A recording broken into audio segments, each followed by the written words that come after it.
టాలీవుడ్ సినిమాలకు షాకుల మీద షాకులు తగులుతున్నాయి. అఖండ 2 సినిమా విడుదలపై వివాదం నడుస్తుండగా తాజాగా ప్రభాస్ రాజాసాబ్ గురించి ఒక బ్యాడ్ న్యూస్ తెలిసింది. ది రాజాసాబ్ సినిమా హర్రర్ జోనర్ విజువల్స్ వండర్గా తెరకెక్కుతుంది. ఇలాంటి విజువల్ బెస్ట్ సినిమాలను ఐమాక్స్ ప్లాట్ఫామ్లో చూస్తే వచ్చే ఫీల్ వేరే లెవెల్ ఉంటుంది. ది రాజాసాబ్ సినిమాను ఐమాక్స్ ప్లాట్ఫామ్లో కూడా విడుదల చేయాలని పీపుల్ మీడియా ఫ్యాక్టరీ భావించింది.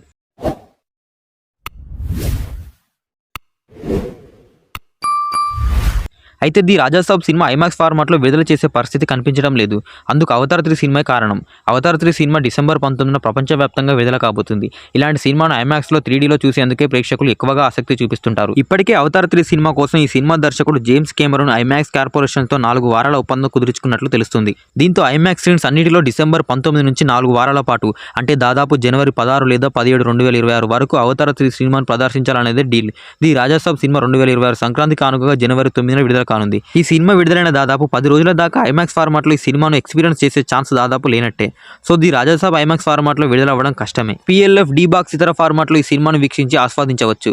ప్రభాస్ అభిమానులకు ఐమాక్స్ ఫార్మాట్లో ఈ సినిమాను ఆస్వాదించాలని ఆశించిన ప్రేక్షకులకు ఈ వార్త కొంచెం మింగుడుపడని విషయమని చెప్పక తప్పదు. మరి ప్రభాస్ ది రాజాసాబ్ మూవీ ఐమాక్స్లో రిలీజ్ కాకపోవడం మీకెలా అనిపిస్తుందో కామెంట్ చేయండి.